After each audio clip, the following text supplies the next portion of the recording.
दोस्तों आज के अपने इस वीडियो में अपने गुर्जर प्रतिहार वंश के बारे में डिस्कस करेंगे।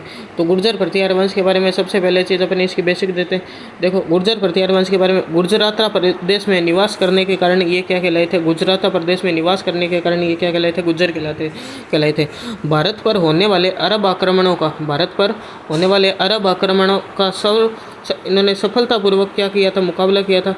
ठीक है, इसलिए अर्थात द्वारपाल की भूमिका निभाई थी, अतः इन्हें प्रतिहार कहा गया।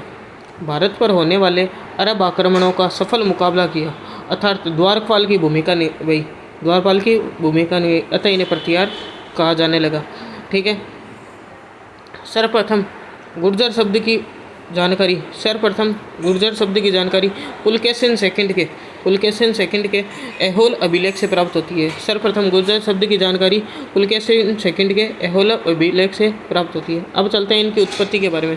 तो इनकी उत्पत्ति के बारे में सबसे पहले टोड ने क्या कहा था? कर्नल जेम्स टोड ने कहा था ये इनकी उत्पत्ति ये विदेशी जाति से हुई है, खज्जर। विदेशी जाति इनकी उत्पत्ति विदेशी जाति खज्जर से हुई है। अगला दूसरा नंबर मत क्या है? चंद्रबरदई, सूर्यमल मिश्र, मोनोत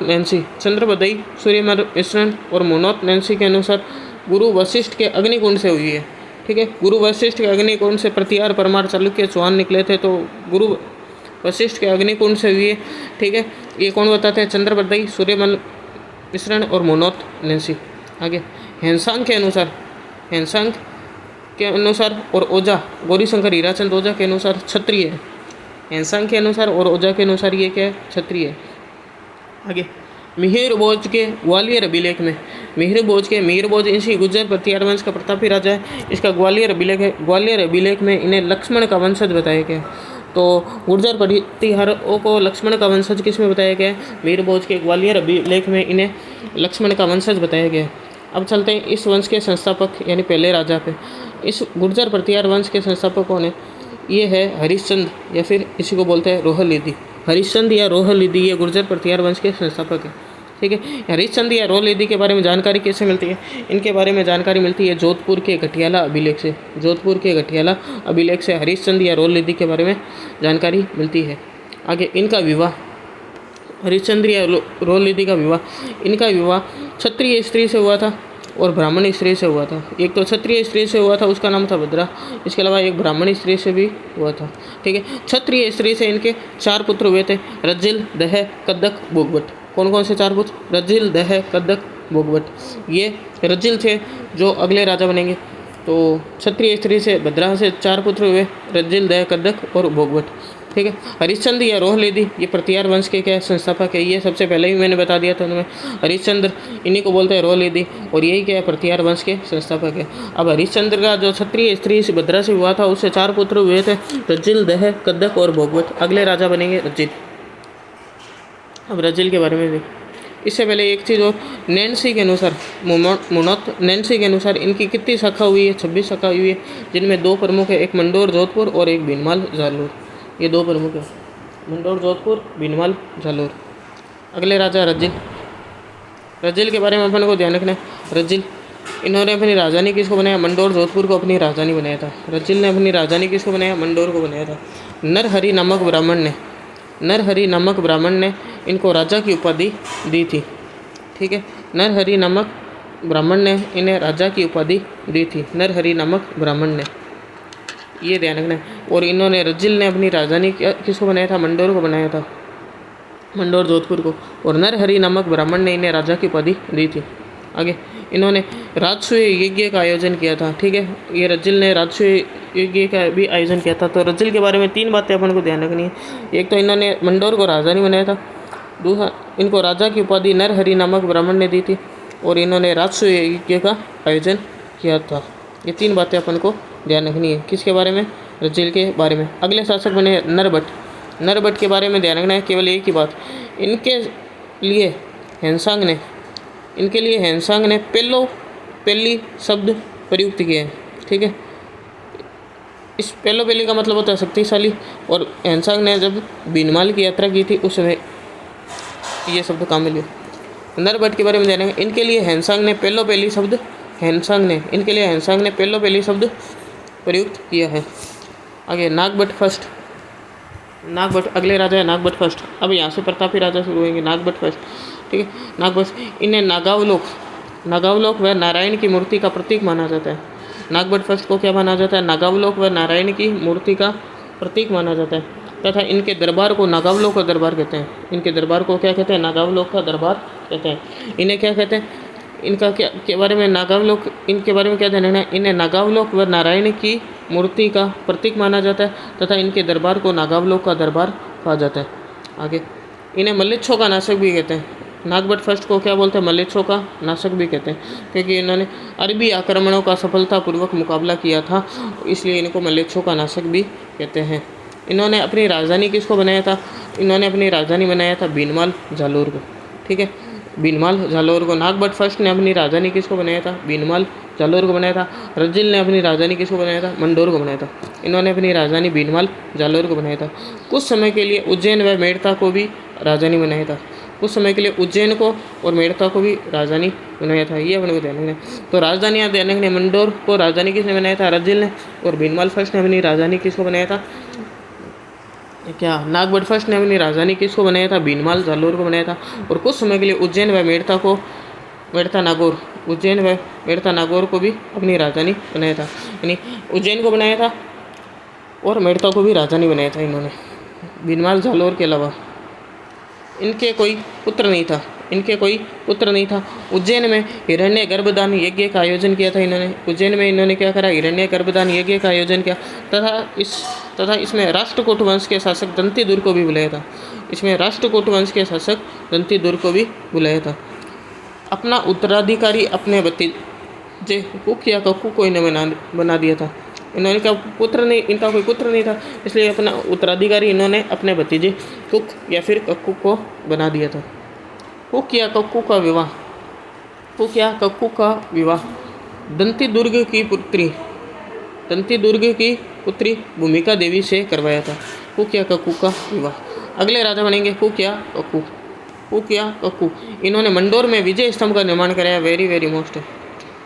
मंडोर में विजय स्तंभ का निर्माण किसने कराया था? मंडोर में विजय स्तंभ का निर्माण प्रतिहार वंश के शासक कुक या कक्कू ने कराया था। ये पूछा जाता है प्रश्न में, मंडोर में विजय स्तंभ का निर्माण किसने कराया? ठीक है। इससे पूर्व समुद्रगुप्त ने भरतपुर क्षेत्र में भी क्या कराया था? विजय स्तंभ का निर्माण कराया था। समुद्रगुप्त ने भरतपुर क्षेत्र में, कौन से क्षेत्र में? भरतपुर क्षेत्र में विजय स्तंभ का निर्माण कराया था। तो राजस्थान में 3 विजय स्तंभ है। एक तो भरतपुर में हो गया, इसका निर्माण समुद्रगुप्त ने कराया था, ठीक है। दूसरा नंबर ये मंडोर वाला हो गया, ठीक है, इसका निर्माण किसने? कुक या कक्कू ने। तीसरा नंबर कुंभा ने, ठीक है, विजय स्तंभ चित्तौड़गढ़ में कराया था इसका निर्माण। वत्सराज, अगले राजा वत्सराज के बारे में ध्यान रखनी। इनकी उपाधि, वत्सराज की उपाधि है जयवरा। क्या? जयवरा। इसके अलावा दूसरी उपाधि है रणहस्तिन। ये दोनों उपाधियां मेन है। वत्सराज की उपाधि है जयवरा और रणहस्तिन। किसकी उपाधि है? वत्सराज की उपाधि है। प्रतिहार वंश के शासक वत्सराज की उपाधि है जयवरा और रणहस्तिन, ठीक है। रणहस्तिन का मतलब होता है युद्ध के मैदान में गज के समान, इसका मतलब होता है रणहस्तिन। आगे अब देखो त्रिपक्ष संघर्ष एक टॉपिक आएगा, तो त्रिपक्ष संघर्ष में अलग वीडियो में करवाऊंगा आपको, लेकिन अभी केवल इतना सा बता देता हूँ इस त्रिपक्ष संघर्ष के बारे में। ये स्टार्ट किसके समय में हो गया था? प्रतिहार में वत्सराज के समय त्रिपक्ष संघर्ष स्टार्ट हुआ था, ठीक है। वत्सराज के समय शुरुआत हुई थी त्रिपक्ष संघर्ष की। अब इसमें 3 कौन से राष्ट्र थे? 3 कौन से थे वो देख लेते। तो देखो राजस्थान से है तो अपन को पता चल गया प्रतिहार वंश, ठीक है, और यहाँ का शासक था वत्सराज, ठीक है। इसके अलावा यहाँ पे बंगाल वाली साइड से कौन था? पाल। कौन सा वंश था? पाल वंश। अब यहाँ पे अलग अलग राजा आएंगे, वो याद नहीं रखने। यानी त्रिपक्ष संघर्ष में किसने भाग लिया था? प्रतिहारों ने, पाल वंश ने और राष्ट्रकूट वंश ने, 3 जनों ने भाग लिया था। और प्रतिहार वंश का स्टार्ट कहाँ से हुआ था? प्रतिहार वंश का त्रिपक्ष संघर्ष की शुरुआत कब से हुई थी? वत्सराज के समय हुई थी। आगे चलते अपने, ये बाद में समझाऊंगा मैं, ये इंदिरा युद्ध ये वाली चीज़ें।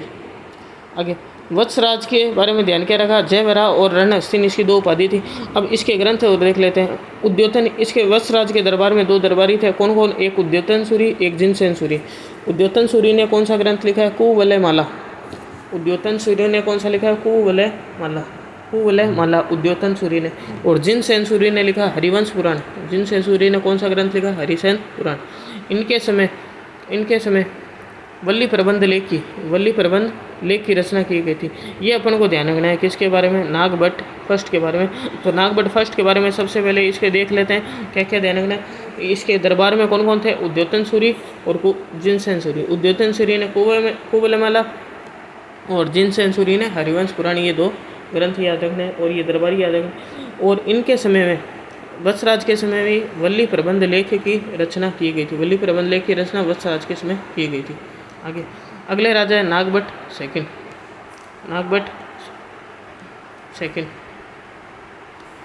सेकंड के बारे में अपन को ध्यान रखना है। इनकी उपाधि है परमेश्वर, परम भट्टारक, महाराजाधिराज और मिहिर के भोज के ग्वालियर अभिलेख में इनको कर्ण कहा गया है। क्या कहा गया, कर्ण कहा गया। ये नागभट्ट सेकंड की उपाधि है। क्या क्या है नागभट्ट सेकंड की उपाधि, वत्सराज क्या, परमेश्वर, परम भट्टारक, महाराजाधिराज, परमेश्वर, परम भट्टारक, महाराजाधिराज और मिहिर भोज के ग्वालियर अभिलेख में इनको क्या कहा गया है, कर्ण कहा गया है। ये नागभट्ट सेकंड की उपाधि है। आगे त्रिपक्ष संघर्ष इनके समय में भी चला था।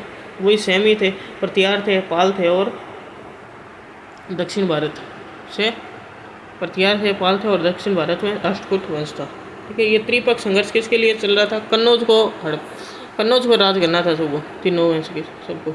तो कन्नौज के लिए हो रहा था ये त्रिपक्ष संघर्ष। आगे चलते हैं। नागभट्ट सेकंड ने कन्नौज को अपनी राजधानी बनाया। ठीक है। नागभट्ट सेकंड ने इस कन्नौज को जीत लिया था, ध्यान रखना। नागभट्ट सेकंड ने इस कन्नौज को जीत लिया और कन्नौज को अपनी राजधानी बनाई। ये पेपर में पर्सन वेरी मोस्ट है। कन्नौज को राजधानी किसने बनाया था, तो कन्नौज को राजधानी बनाया था नागभट्ट सेकंड ने। किसने बनाया था, नागभट्ट सेकंड ने। नागभट्ट सेकंड ने कन्नौज को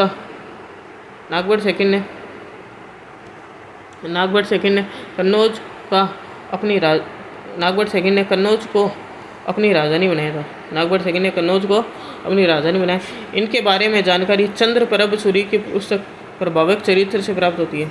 इनके बारे में जानकारी कैसे मिलती है, चंद्रप्रभ सूरी की पुस्तक प्रभावक चरित्र से मिलती है। इनके बारे में जानकारी कैसे मिलती है, चंद्रप्रभ सूरी की पुस्तक प्रभावक चरित्र से मिलती है। ध्यान रखना। इनके बारे में जानकारी कैसे मिलती है, चंद्रप्रभ सूरी की पुस्तक प्रभावक चरित्र से। नागभट्ट सेकंड के बारे में जानिए।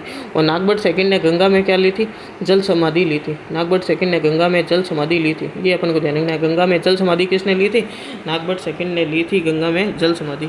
ये सब जानकारी किसके बारे में ध्यान रखनी है, नागभट्ट सेकंड के बारे में अपन को ध्यान रखनी है। अगला शासक बनेगा मिहिर भोज। लेकिन इससे पहले ध्यान रखना, ये मिहिर भोज रामभद्र का पुत्र था मिहिर भोज। इस मिहिर भोज ने अपने पिता की हत्या कर दी थी। तो इस मिहिर भोज को बोलते हैं पितृहंता। क्या बोलते हैं, पितृहंता। वैसे काफ़ी प्रतापी शासक है मिहिर भोज। ठीक है, मिहिर भोज। लेकिन ये एक गलत काम हुआ उससे। मिहिर भोज, इनकी उपाधि क्या है, आदिवर्वा और प्रभास पाटन। मिहिर भोज की सबसे पहले तो उपाधि याद कर लेते हैं। इसकी उपाधि आदिवरा और प्रभास पाटन। इनके द्वारा प्रचलित सिक्कों पर श्रीमद आदिवरा, मिहिर भोज है, इनके द्वारा प्रचलित सिक्कों पर श्रीमद आदिवरा अंकित करवाया गया है। मिहिर भोज है ना, इसके द्वारा अंकित सिक्कों पर, प्रचलित सिक्कों पर क्या लिखवाया गया, श्रीमद आदिवरा। तो मिहिर भोज की सबसे पहले तो उपाधि देख लेते हैं। मिहिर भोज की उपाधि है आदिवरा और प्रभास पाटन। और इनके द्वारा प्रचलित सिक्कों पर क्या लिखवाया गया, श्रीमद आदिवरा लिखवाया गया। ये अपन को ध्यान रखना है। आगे इनके समय अरबी यात्री सुलेमान ने भारत की यात्रा की। देखो मिहिर भोज के समय कौन सा अरबी यात्री आ रहा है, सुलेमान। ठीक है। अल मसूदी भी आएगा एक अरबी यात्री, लेकिन वो महिपाल के समय आएगा। तो मिहिर भोज के समय कौन सा अरबी यात्री आया था, सुलेमान ने भारत की यात्रा की और सुलेमान ने मिहिर भोज को हिंदुओं की दीवार कहा। सुलेमान ने मिहिर भोज को हिंदुओं की दीवार कहा। तो अरबी यात्री सुलेमान ने भारत की यात्रा की इनके समय, मिहिर भोज के समय, और सुलेमान ने मिहिर भोज को हिंदुओं की क्या कहा है, दीवार कहा है। मिहिर भोज को संपूर्ण पृथ्वी का विजेता कहा जाता है। संपूर्ण पृथ्वी का विजेता कहा जाता है। इनके मिहिर भोज के बारे में जानकारी कैसे मिलती है, ग्वालियर अभिलेख से और बगरमा अभिलेख से मिलती है। मिहिर भोज के बारे में जानकारी ग्वालियर अभिलेख और बगरमा अभिलेख से मिलती है। आगे ये प्रतिहार और ये त्रिपक्ष संघर्ष, इस त्रिपक्ष संघर्ष का अंत किसने कर दिया था, त्रिपक्ष संघर्ष का अंत हुआ था मिहिर भोज के समय। वत्सराज के समय स्टार्ट हुआ था और किसने अंत करा था, मिहिर भोज ने अंत करा था। आगे अगले शासक है महेंद्रपाल फर्स्ट। महेंद्रपाल फर्स्ट। तो महेंद्रपाल फर्स्ट इनके बारे में क्या ध्यान रखना है अपन को, इनके बारे में महेंद्रपाल फर्स्ट के बारे में ध्यान रखना है। इनके दरबारी विद्वान राजशेखर थे। इनके दरबारी विद्वान कौन थे? राजशेखर। यहाँ राजशेखर पूछा जाता है, राजशेखर किसके दरबारी विद्वान थे? तो महेंद्रपाल फर्स्ट के। गुर्जर प्रतिहार वंश में महेंद्रपाल फर्स्ट के दरबारी विद्वान थे। अब इनके ग्रंथ है वो अपन को याद करने हैं, वो पेपर में बार बार पूछे थे। ये ग्रंथ याद करने हैं, बाल रामायण, कपूर मंजरी, विशाल वंजिका, भुवन कोश। बाल रामायण कौन सा? बाल रामायण, कपूर मंजरी, विशाल वंजिका, भुवन कोश। कपूर मंजरी है, विशाल वंजिका है, भुवन कोश है। काव्य मीमांसा है, हरविलास है। काव्य मीमांसा, हरविलास, ये सब ग्रंथ किसके हैं? ये सब ग्रंथ है राजशेखर के। ये किसके दरबारी थे? ये दरबारी थे महेंद्रपाल फर्स्ट के दरबारी थे। आगे चलते हैं अगले शासक की ओर। अगले शासक है महिपाल फर्स्ट। महिपाल फर्स्ट, इस महिपाल फर्स्ट के बारे में ध्यान रखना है। इनके समय अरबी यात्री अल मसूदी, कौन? अल मसूदी भारत आया था। इनके समय अरबी यात्री अल मसूदी भारत आया था। और इस गुर्जर प्रतिहार वंश का आखिरी शासक कौन है? यशपाल है। आखिरी शासक कौन है? यशपाल है। ये गुर्जर प्रतिहार वंश अपना कंप्लीट हुआ। अगले वीडियो में अपना नया राजवंश देखेंगे।